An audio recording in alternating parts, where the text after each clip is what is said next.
Some of the noblewomen probably wouldn't even want to touch the book, they disliked it so much.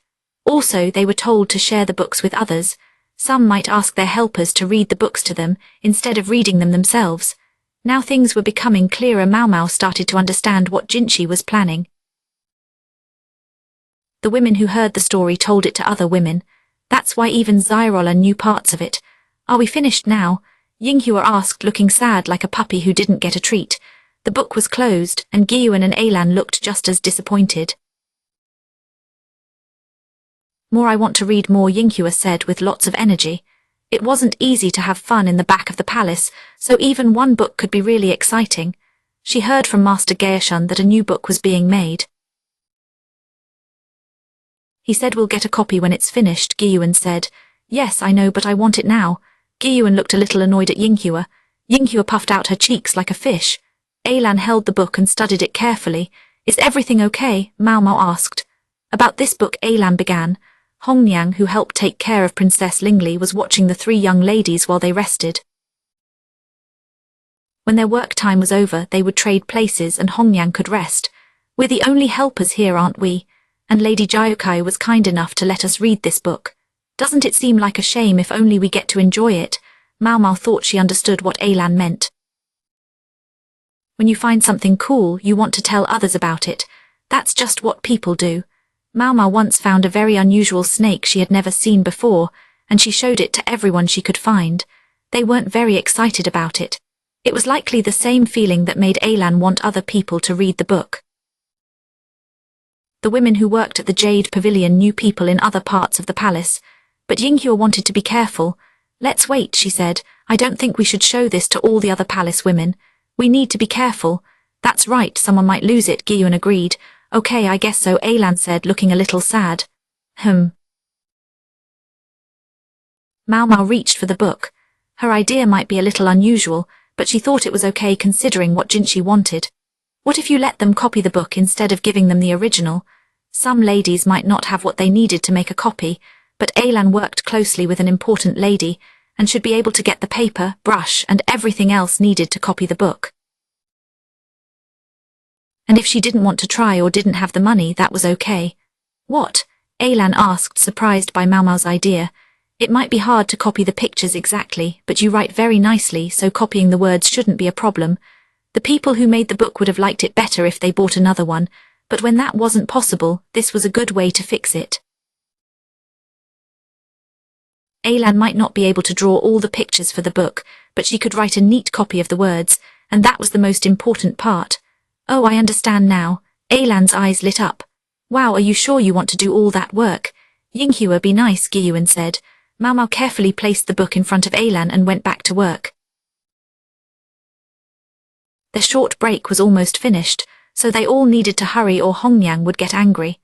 Maomao thought it was a long way for Jinchi to get what he wanted. If more books of any kind were used in the back palace, at least some people would learn to read. When Maomao used to work directly for Jinchi, she had a few chances to see some of the papers he used for his job. He asked her what she thought about one of his ideas, just because he was curious. He wanted to know how to help the women in the palace learn to read better. Maomao was seeing how well Jinchi's plan was already helping them. She was holding a small stick, writing the name Xirolan in the dirt. Xirolan watched carefully and then tried to write it herself. Xirolan usually seemed to love snacks more than anything, so Maomao was surprised when she asked her to teach her to read and write. Maomao asked why, and Xirolan said the woman who told them stories couldn't read anymore. Her voice was tired from reading to all the palace women who wanted to hear stories. She was very kind, and said she would make copies of the book if the others tried to learn to read it themselves, so someone else had a similar idea to Alan. It was a very kind offer, thinking about how much paper costs. Maomao offered to read to Xirolan, but Xirolan shook her head. She was kind enough to write it all down for me, so I can't get help by listening. Maomao gently messed up Xirolan's hair with affection. She meant to give her friend a gentle pat, but it ended up being a little clumsy, and Xirolan looked a bit annoyed. So instead of chatting and sharing secrets, they spent their time practicing their handwriting. Xirolan held her small stick tightly, looking very focused. The character Zyro, made of only a few lines close together, still reminded her a little of dead bugs, but it wasn't too hard and she could usually tell what it was. Lan was a more difficult student and was giving Maomao some trouble. Maomao wrote the character for Lan's name in the dirt, making it big. This time she showed how the character was made up of 3 parts to help Zyrolan understand. At the top were 3 simple lines for grass. Below the grass was a character that meant gate, and inside the gate was the character for east. Maomao started by having Zyrolan practice each part separately. I didn't know my name was so tricky. Zyrolan did okay on the grass part, but her teacher said she needed to practice the gate and east parts more. Actually, Maomao wasn't even sure she had the right characters for Zyrolan's name. Zyrolan's parents likely hadn't learned to read and write. She thought it was best to use the most common symbols for her name. When Maomao first learned to read, she started with her own name. Her teacher said knowing your name helps you remember where you come from, but Maomao was often told she acted like a playful cat. If you learn to write your name, you'll probably learn to read it too, but would you rather just learn to read for now? Maomao asked. Zyrolan shook her head. If we're going to spend the time, I'd rather learn to write it. That would be good for the future, wouldn't it? It was true that knowing how to read and write helped people get more jobs. Even in the Emperor's palace, women who could read and write were given important jobs and treated better than those who just did laundry. Some people said that if a palace woman was really good at her job, she might get a new job helping with things outside the palace walls. Zyrolan thought about this and decided she should prepare for life after the palace. She wanted to learn as much as she could while she still had the chance. Zyrolan arrived at the palace around the same time as Maomao. She had been working for 2 years and her agreement would last for 4 years total. Her parents had arranged for her to work, so she didn't think she would return home after her time was finished. I understand. We might need to make the lessons a little harder then, Maomao said, and she quickly started writing in the dirt. Yes, thank you. What does this say? It says Dongchongzia cow. It means caterpillar fungus. Okay, and this one, Mantulu hua, that's thornapple. And this one, Jejen. Kudzu root. Do these words really show up often? Maomao didn't say anything, she just erased the words she'd written and replaced them with simpler ones. Chapter 2. Princess Lingli was growing up quickly and was a very healthy baby. She was 1.5 years old now. Maomao didn't really like being around kids, but she thought the princess was cute. It was much nicer taking care of the princess than looking after some of the girls who worked at the house where people went to visit. There isn't anyone more annoying than a girl between 10 and 13 years old. The princess had learned to walk by holding onto things, and just recently she started jogging a little bit. Her mother, consort Jaikayu, watched her run around and was a little worried. I think this house might be getting a little small for her, she said. The jade pavilion wasn't tiny, but it wasn't good for a child to play indoors all the time. There was a garden in the middle, but soon it wouldn't be interesting enough for the princess anymore. Maybe it would be okay to take her for a walk. Jaikayu was usually willing to try new things. Many important families believed young girls should stay safe inside, wearing beautiful clothes. But consort Jaikayu didn't think so. What do you think, Maomao? Maomao looked up and made a small sound, a little surprised the consort had asked her what she thought. It would be really good for her health if she could spend more time outdoors. Maomao looked at Jaikayu's feet. They were strong and a good size because they hadn't been tightly wrapped when she was little. Jaikayu grew up in the dry western lands, and it seemed she had a little more freedom than some of the other young ladies in the palace. Usually a child's mother decides how to raise them, but this child was the daughter of the most important man in the country, and he loved her very much. They didn't think he would just agree and let Jaikayu do anything she pleased. The consort knew this was true. I will ask about it, she said, gently touching Lingli's hair where the child was sleeping on the couch. After a few days they were allowed to let the princess go outside with 2 eunuchs to keep her safe. Maomao and Hongyang were going with her. It was a short walk, but the emperor worried a lot. All of his children had died when they were young, so he had good reason to be careful. You know a lot about flowers and animals, Maomao. Perhaps you could teach her, Jaikayu said, gently touching the princess's head. The princess was getting bigger, so she needed to stay safe at the Jade Pavilion. Don't give her ideas, Lady Jayukai. She'll teach the princess some really not great things, Hongyang said, but the consort looked surprised. Oh, I think her teaching could be very useful. A small, polite smile appeared on her face. It's hard to know what will happen when someone gets married, she realized. Maomao thought the princess was very clever. Even though she was still young, her position meant she would probably marry someone from another family in about 10 years. If the emperor decided she should marry someone who served him faithfully, that would be good. But it was also possible she would have to live in another country, a place where people might not be very friendly. In that case, knowing about medicines and poisons would be helpful. Hongyang agreed with a sigh. She wasn't very happy about it, but she understood why it had to happen, just like Maomao did. Jayukai waved goodbye to Princess Lingli as she started her walk, and the princess waved back. Then she cheered, excited to see the outside of the Jade Pavilion for the first time. She could only experience a small part of the world from the courtyard. She didn't know many words yet, and some of them were confusing, but she was still happy to see so many women from the palace. There were more than she usually saw at her home. Maomao thought the little girl might be scared and start to cry, but she wasn't at all. She was brave, just like her mother. Lingli walked quickly, excitedly saying things often. Sometimes she would point at something and Maomao or Hongyang would tell her what it was. It was difficult to know exactly what she understood, but she would make little noises like MRM, MRM when people talked to her, so perhaps some of the words meant something to her. The male guards who had been castrated were careful to stay nearby but not too close, showing her respect.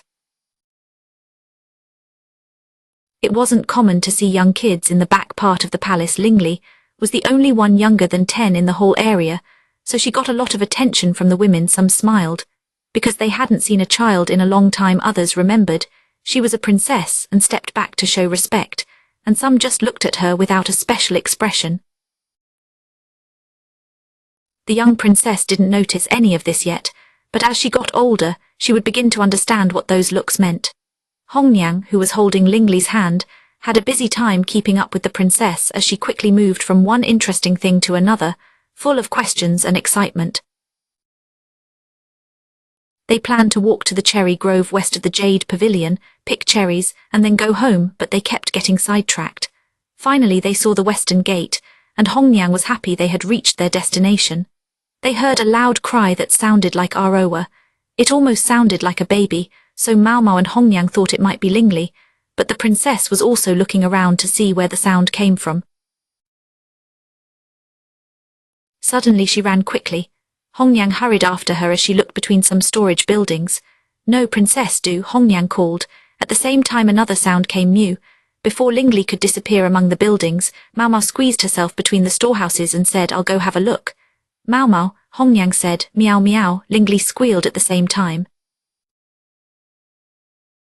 Hongyang had to move aside as Maomao ran forward. She noticed something shiny and gold in the dim light. She tried to grab it, but it moved quickly and ran between her feet. "Meow," Hongyang called, holding Lingli steady.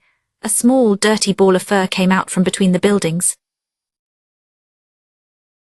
The little cat was scared when it suddenly saw people and tried to run away. Its fur stood up straight and its tail puffed out. "Meow," the princess pointed at the cat, showing she wanted them to catch it. Maomao had just come from between the buildings, but she wasn't ready to chase a small animal. She thought it would escape, but just then someone walked up behind the fluffy animal. The little creature was looking so closely at Maomao, Hongyang and Lingli that the new person quickly picked it up. This helper was another palace woman, one Maomao hadn't seen before. "Is this yours?" she asked, and her voice sounded young and cheerful. She was quite tall, but her face looked young, maybe about Maomao's age or even younger. She wore the same uniform as Zyrolan and seemed a little bit forgetful. "Thank you," Maomao said. The other woman held the dirty, shaking little animal out to her. Maomao got a handkerchief and carefully wrapped it around the small animal. She could feel it trembling even through the cloth, and it made a sad emro sound. It had run away because it was scared and was now very tired. She could tell it was weak and floppy. "It probably hasn't eaten," the woman said. "Maybe you can give it some food. See you later." Then she left with a wave. Maomao was happy she had the little animal, so she thought things went well. She took the animal to the princess. Hongyang looked at it closely. Maomao, is that? She looked at it with a questioning and slightly annoyed expression. Meow meow, the princess said, wanting to look. It is a cat. The small kitten wrapped in a handkerchief was still shaking. Princess Lingli really liked the tiny new animal.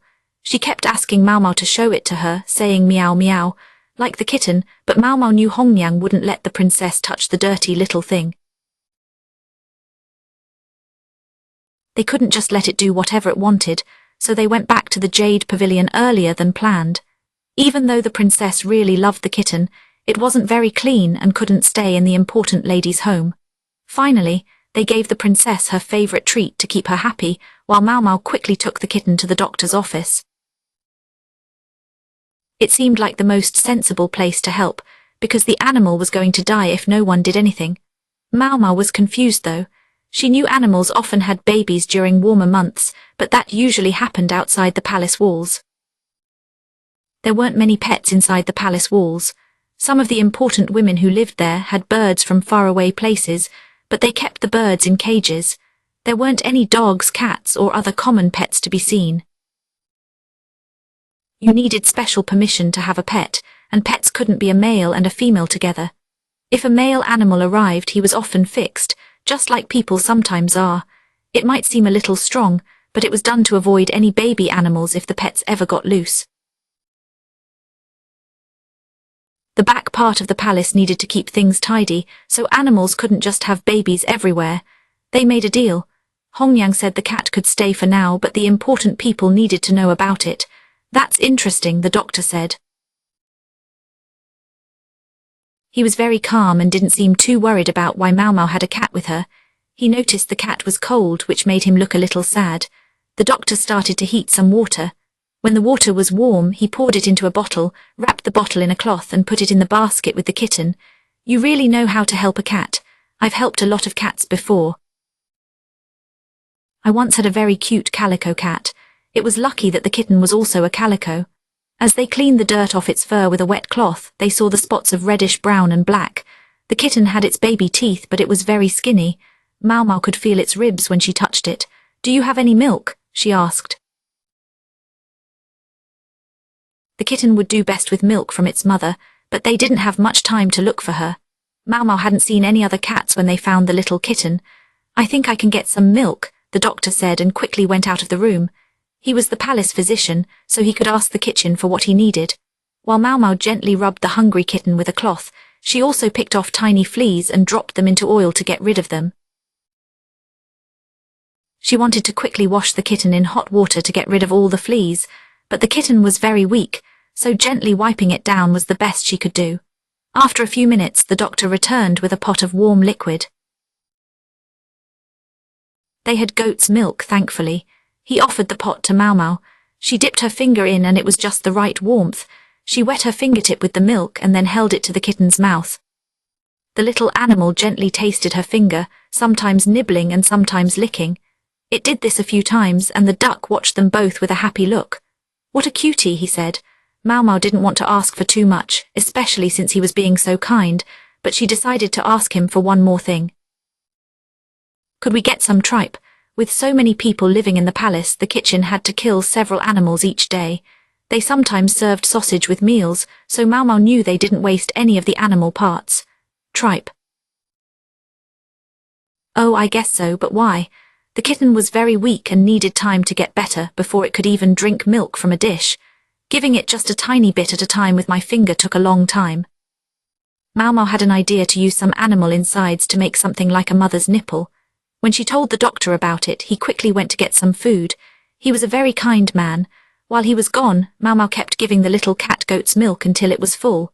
After a few days, they had cleaned the kitten pretty well, and its fur was starting to look shiny again.